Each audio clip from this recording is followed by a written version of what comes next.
दोस्तों नमस्कार। ये है मार्गदर्शन फॉर सिविल सर्विसेज। मैं अनुराग चौधरी।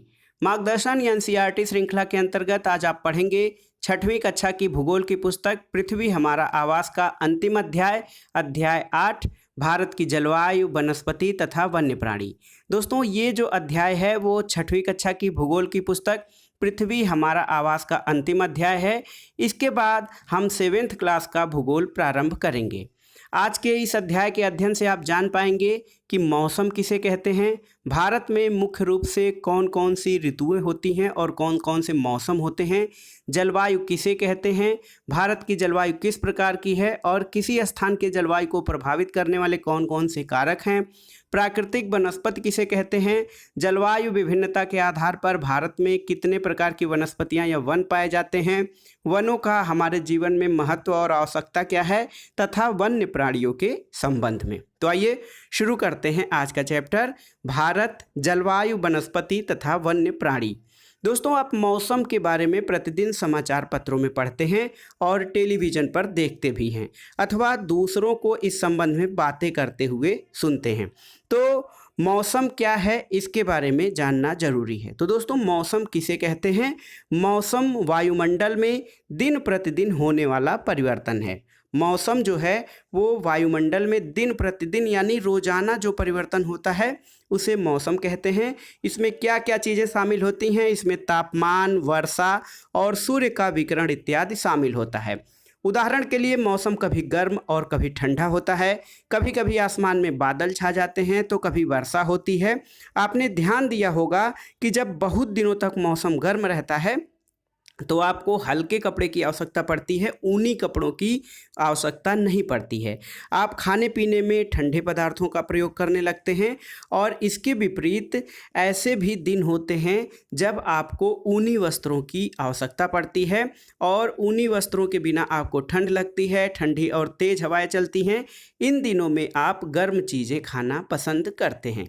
सामान्य रूप से भारत की बात करें तो भारत में प्रमुख मौसम कौन कौन से हैं? तो दिसंबर से फरवरी तक ठंडा मौसम होता है जिसे सर्दी कहते हैं। मार्च से मई तक गर्म मौसम होता है, इसे गर्मी कहते हैं। जून से सितंबर तक भारत में दक्षिण पश्चिम मानसून का मौसम यानी वर्षा का मौसम होता है और अक्टूबर और नवंबर में मानसून के लौटने का समय होता है जिसे शरद कहते हैं। लेकिन मुख्य रूप से जो 3 मौसम हैं गर्मी, ठंडी और बरसात, ये प्रमुख हैं। तो आइए सबसे पहले जानते हैं शीत ऋतु के बारे में। शीत ऋतु क्या है? तो दोस्तों ठंडे मौसम में सूर्य की सीधी किरणें नहीं पड़ती हैं। ठंडा मौसम जब होता है तो सूर्य की किरणें तिरछी पड़ती हैं जिसके परिणाम स्वरूप उत्तर भारत का तापमान कम होता है और ये जो ठंडक होती है ये मुख्य रूप से दिसंबर, जनवरी, फरवरी इन 3 महीनों में ज़्यादा ठंडक होती है।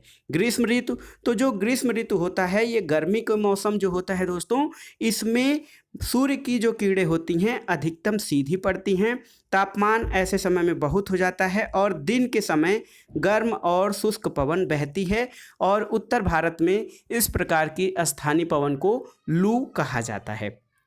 अब आइए देखते हैं जो मानसून का समय है वो दक्षिण पश्चिम मानसून या वर्षा का मौसम, इसके बारे में जानते हैं।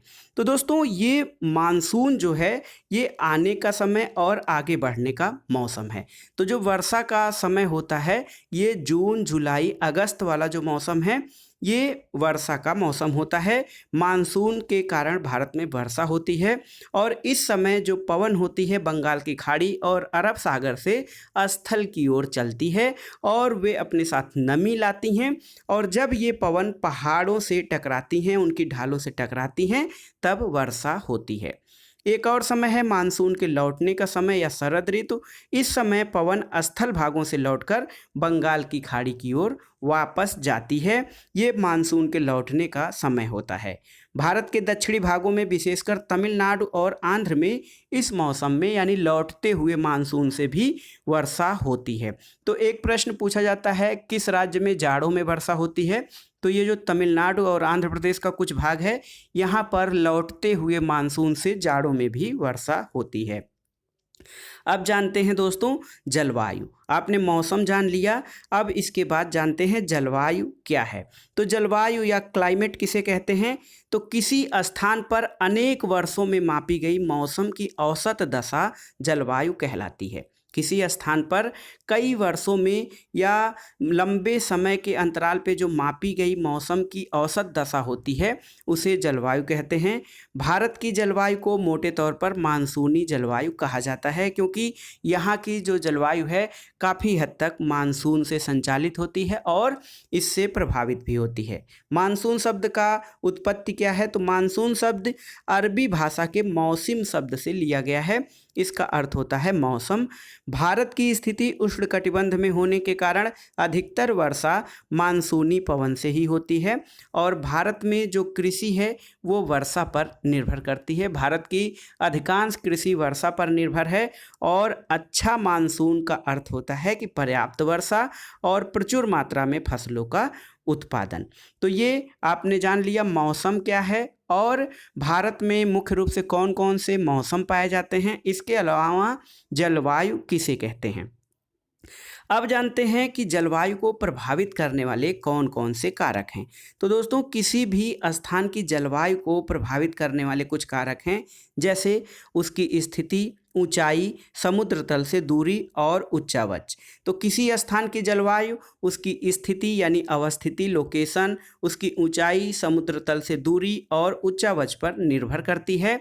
इसलिए हमें भारत की जलवायु में क्षेत्रीय विभिन्नता का अनुभव होता है। जैसे उदाहरण के लिए राजस्थान के मरुस्थल में स्थित जैसलमेर और बीकानेर बहुत गर्म स्थान हैं, जबकि जम्मू कश्मीर में द्रास और कारगिल में बर्फीली ठंड पड़ती है। इसके अलावा जो तटीय देश हैं, तटीय क्षेत्र हैं हमारे, जैसे मुंबई, कोलकाता की जलवायु ये मध्यम जलवायु है। यहाँ न तो अधिक गर्मी पड़ती है न अधिक ठंडी पड़ती है। समुद्र तट पर होने के कारण ये स्थान बहुत अधिक आर्द्र भी हैं। और इसके अलावा विश्व में सबसे अधिक वर्षा वाला स्थान मेघालय में स्थित है मौसिनराम। यहाँ पर दुनिया में सर्वाधिक वर्षा होती है। इसके अलावा कुछ क्षेत्र ऐसे हैं जहाँ वर्षा बहुत कम या नहीं होती है, जैसे राजस्थान के जैसलमेर में कभी कभार किसी साल वर्षा होती ही नहीं है। तो जो जलवायु है हमारी कई चीज़ों पर निर्भर करती है। इसमें मुख्य रूप से स्थिति, ऊंचाई, समुद्र से दूरी और उच्चावच हैं और ऐसा भारत की जलवायु में क्षेत्रीय विभिन्नता के कारण होता है। प्राकृतिक वनस्पति क्या है? तो आइए जानते हैं प्राकृतिक वनस्पति किसे कहते हैं। तो दोस्तों हम अपने चारों ओर विभिन्न प्रकार के पादप जीव देखते हैं, यानी पौधों को देखते हैं।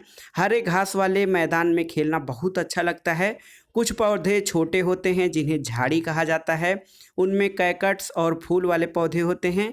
इसके अलावा कुछ बहुत लंबे वृक्ष होते हैं, उनमें बहुत सी शाखाएं होती हैं और पत्तियां होती हैं, जैसे नीम, आम। और कुछ वृक्ष ऐसे होते हैं जिनमें पत्तियों की मात्रा कम होती है, जैसे नारियल। घास, झाड़ियाँ और पौधे जो बिना मनुष्य की सहायता से उपजते हैं उन्हें प्राकृतिक वनस्पति कहा जाता है। जो हमारे वन हैं या जो प्राकृतिक वन हैं उन्हें प्राकृतिक वनस्पति की श्रेणी में रखा जा सकता है। प्राकृतिक वनस्पति उन्हें कहा जाता है जो बिना मनुष्य की सहायता से प्राकृतिक रूप से उपजते हैं, उन्हें प्राकृतिक वनस्पति कहते हैं। क्या आप कभी ये नहीं सोचते कि ये एक दूसरे से किस प्रकार भिन्न हैं? अलग अलग जलवायु में अलग अलग प्रकार की वनस्पतियां पाई जाती हैं। तो दोस्तों जो हमारी वनस्पतियां हैं उन पर भी जलवायु, उनकी अवस्थिति और मौसम इत्यादि का, तापमान आदि का प्रभाव पड़ता है। तो कुछ जो हमारे वनस्पतियां या प्राकृतिक वनस्पतियां हैं उन पर जलवायु का प्रभाव पूरी तरह से पड़ता है और अलग अलग जलवायु में अलग अलग प्रकार की वनस्पतियां होती हैं और इन वनस्पतियों के विभिन्नता में वर्षा की मात्रा सबसे महत्वपूर्ण होती है। यानी वर्षा के आधार पर काफ़ी हद तक वनस्पतियों का निर्धारण होता है। जलवायु की विभिन्नता के कारण भारत में अलग अलग तरह की वनस्पतियां पाई जाती हैं और भारत में पाई जाने वाली वनस्पतियों को 5 प्रकारों में विभाजित किया जा सकता है। उष्णकटिबंधीय सदाबहार वन, उष्णकटिबंधीय पतझड़ वाले वन, कटीली झाड़ियाँ, पर्वतीय वन और मैंग्रोव वन। तो आइए सबसे पहले जानते हैं उष्णकटिबंधीय वर्षा वन। तो उष्णकटिबंधीय वर्षा वन उन क्षेत्रों में पाए जाते हैं जहां पर वर्षा बहुत अधिक होती है। 200 सेंटीमीटर से अधिक वर्षा वाले क्षेत्र उष्णकटिबंधीय वर्षा वन वहां पर पाए जाते हैं। और ये वन इतने घने होते हैं कि कभी कभार सूर्य का प्रकाश भी जमीन तक नहीं पहुंच पाता है। यहाँ पर वृक्षों की अनेक प्रजातियाँ पाई जाती हैं और ये जो वन होते हैं साल भर में अलग अलग समय में अपनी पत्तियाँ गिराते हैं, इसलिए ये हमेशा हरे भरे दिखाई देते हैं। इस कारण जो उष्णकटिबंधीय आर्द्र वन होते हैं इन्हें सदाबहार वन भी कहा जाता है, क्योंकि यहाँ पर पतझड़ का कोई एक निश्चित समय नहीं होता है और ये वर्ष भर हरे दिखाई देते हैं, क्योंकि जो पत्तियाँ गिरने का समय होता है यहाँ के पौधों में उनका समय काल अलग अलग होता है। अंडमान निकोबार द्वीप समूह उत्तर पूर्वी राज्य के कुछ भागों और पश्चिमी घाट की सकरी पट्टियों में पाए जाने वाले कुछ महत्वपूर्ण वृक्ष जैसे महोगनी, एबोनी और रोजवुड ये उष्णकटिबंधीय वर्षा वनों के उदाहरण हैं। दूसरा प्रकार है भारत में जो पाया जाने वाला उष्णकटिबंधीय पतझड़ वन। तो पतझड़ वन क्या है? हमारे देश के बहुत बड़े भाग में उष्णकटिबंधीय पतझड़ वन पाए जाते हैं। इन वनों को मानसूनी वन भी कहा जाता है।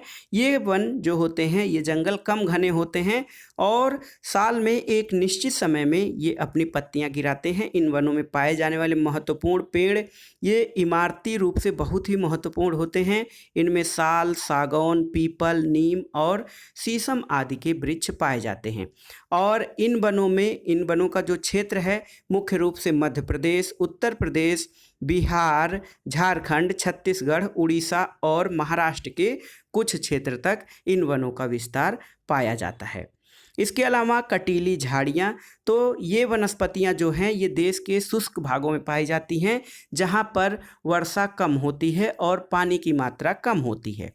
पानी की क्षति या पानी के नुकसान को कम करने के लिए इनकी पत्तियों में बड़े बड़े कांटे होते हैं और इन झाड़ियों के महत्वपूर्ण वृक्ष जो होते हैं वो कैकट्स, खैर, बबूल, कीकर आदि होते हैं। और ये वन कम वर्षा वाले राज्यों जैसे राजस्थान, पंजाब के कुछ हिस्सों, हरियाणा और पश्चिमी घाट के पूर्वी ढालों और गुजरात आदि में पाए जाते हैं। अब जानते हैं पर्वतीय वनस्पति क्या है। तो दोस्तों जो पर्वतीय वनस्पति है ये पर्वतों में ऊंचाई के अनुसार वनस्पतियों के विभिन्न प्रकार पाए जाते हैं और ऊंचाई बढ़ने के साथ साथ तापमान में कमी आती है। समुद्र तल से 1500 मीटर से 2500 मीटर की ऊंचाई के बीच के पेड़ों का आकार जो होता है वो शंक्वाकार होता है, यानी नीचे आधार की तरफ थोड़ा चौड़ा और ऊपर की ओर जाते जाते ये पेड़ पौधे थोड़े पतले हो जाते हैं, जिस कारण इनको शंकुधारी वृक्ष भी कहा जाता है। ये देखिए ये जो आकार है ऊपर जाते जाते संकरा हो जाता है या शंकु के आकार का हो जाता है। इस कारण जो पर्वतीय वन होते हैं इन्हें शंकुधारी वृक्ष या शंकुधारी वन भी कहा जाता है। इन वनों में महत्वपूर्ण वृक्ष जो हैं वो चीड़, पाइन और देवदार आदि होते हैं। इसके अलावा मैंग्रोव वन होता है, ये विशिष्ट वनों का प्रकार होता है। मैंग्रोव वन समुद्र तटीय क्षेत्रों में खारे पानी के क्षेत्रों में पाए जाते हैं और ये वन जो है अपना विकास मुख्य रूप से खारे पानी में करते हैं। ये पश्चिमी बंगाल के सुंदरवन, अंडमान निकोबार और गुजरात के तटीय क्षेत्रों में पाए जाते हैं। जो सुंदरवन में या बंगाल में जो पाए जाने वाले गंगा ब्रह्मपुत्र की डेल्टा में जो पाए जाने वाले वन हैं वहाँ पर सुंदरी वृक्षों की सघनता पाई जाती है और इस प्रजाति का नाम सुंदरी है, जिसके कारण इस क्षेत्र का नाम सुंदरवन पड़ा।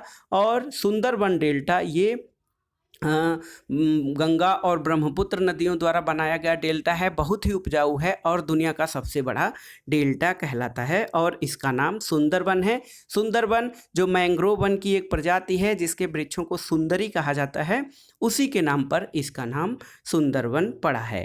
अब आइए देखते हैं दोस्तों वनों का महत्व, यानी वनों का महत्व क्या है या फिर हमें वनों की आवश्यकता क्यों है। तो वन हमारे लिए बहुत ही लाभदायक होते हैं। वनों का महत्व किसी से छिपा नहीं है, ये अनेक प्रकार के कार्य करते हैं। पहला कार्य ये ऑक्सीजन देते हैं हमको और जिसका प्रयोग हम सांस के रूप में करते हैं। कार्बन डाइऑक्साइड को ग्रहण करते हैं। पेड़ पौधों की जड़ें जो होती हैं मिट्टी को बांध कर रखती हैं और इस प्रकार ये मिट्टी के अपरदन को रोकते हैं। इसके अलावा वनों से हमें कई प्रकार के उत्पाद जैसे लकड़ी, ईंधन, चारा, जड़ी बूटी और अनेक उत्पाद जैसे लाख, शहद, गोंद, रेजिन इत्यादि प्राप्त होते हैं।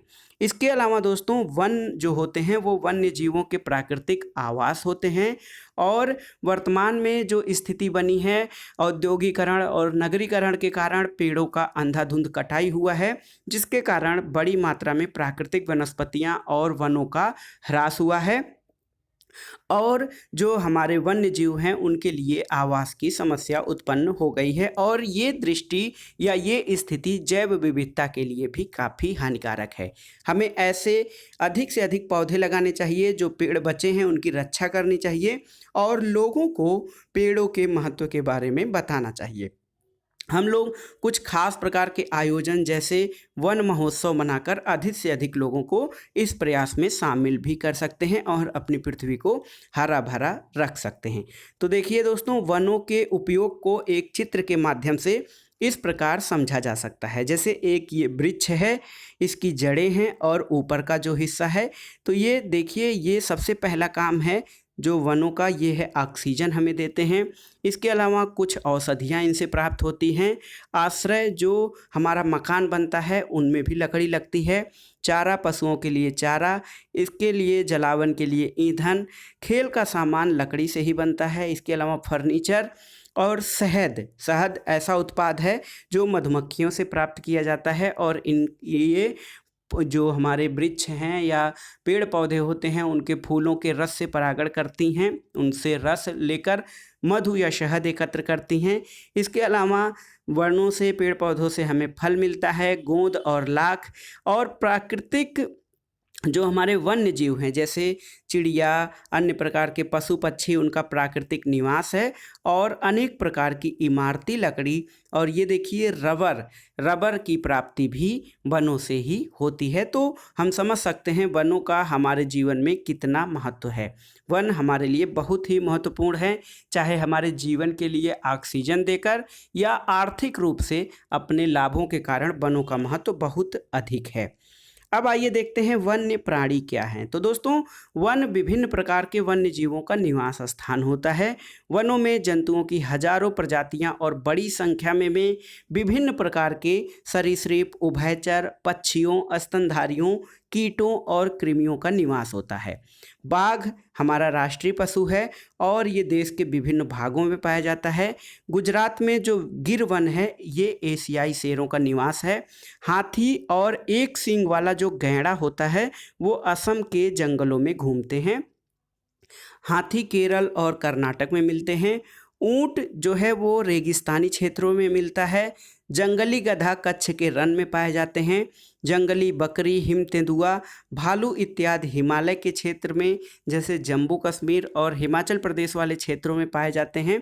इनके अतिरिक्त बहुत से दूसरे जानवर जैसे बंदर, सियार, भेड़िया, नीलगाय, चीतल, ये भी हमारे देश में पाए जाते हैं और इनका जो प्राकृतिक आवास है वो वन ही है। इसलिए वन्य जीवों के संरक्षण के लिए पेड़ पौधों की कटाई को रोकना होगा और हमको अपना जो वन संसाधन है उनको सुरक्षित रखना होगा।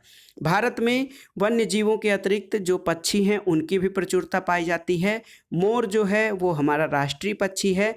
भारत में पक्षियों में तोता, मैना, कबूतर, बुलबुल और बत्तख इत्यादि पाए जाते हैं और बहुत सारे राष्ट्रीय पक्षी उद्यान हैं जो पक्षियों को उनका प्राकृतिक निवास प्रदान करते हैं और ऐसे क्षेत्रों में शिकार और उनके मारने या पकड़ने की मनाही है। उद्यान जो है शिकारियों से पक्षियों की रक्षा करते हैं और आपको बताना है कि अपने क्षेत्र में पाए जाने वाले 5 पक्षियों के नाम हमें कमेंट बॉक्स में बताइएगा। इसके अलावा सरीसृप भारत में सांपों की सैकड़ों प्रजातियां पाई जाती हैं। इनमें कोबरा और करैत प्रमुख हैं। वनों के कटने तथा जानवरों के शिकार के कारण भारत में पाए जाने वाले वन्य जीवों की प्रजातियां तेजी से घट रही हैं। बहुत सी प्रजातियां समाप्त भी हो चुकी हैं। अनेक प्रजातियां संकटग्रस्त प्रजातियां हैं।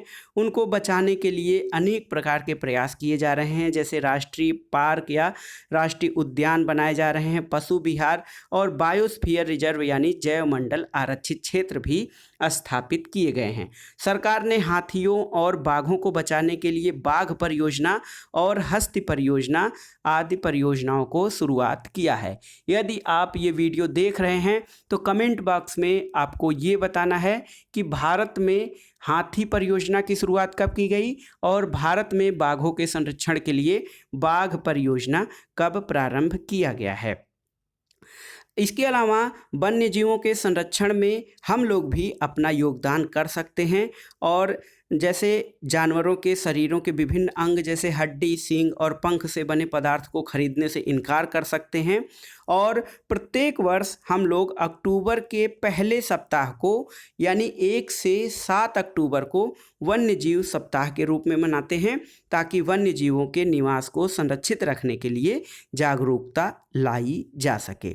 तो ये है दोस्तों, ये था आज का वीडियो और जिसमें हमने देखा कि भारत की जलवायु, वनस्पति और वन्य प्राणियों के संदर्भ में। वीडियो आपको कैसा लगा और ये जो श्रृंखला है एनसीईआरटी श्रृंखला आपके लिए कितना लाभदायक हो रही है, हमें कमेंट बॉक्स में ज़रूर बताइएगा। 2 प्रश्न आपके लिए पूछे गए हैं, भारत में बाघों के संरक्षण के लिए बाघ परियोजना और हाथियों के संरक्षण के लिए हाथी परियोजना कब शुरू की गई है, तो इसका उत्तर आप कमेंट बॉक्स में ज़रूर दीजिएगा। वीडियो कैसा लगा हमें कमेंट बॉक्स में बताइए। वीडियो को लाइक करें, शेयर करें और इस चैनल मार्गदर्शन फॉर सिविल सर्विसेज को सब्सक्राइब करें। वीडियो देखने के लिए धन्यवाद।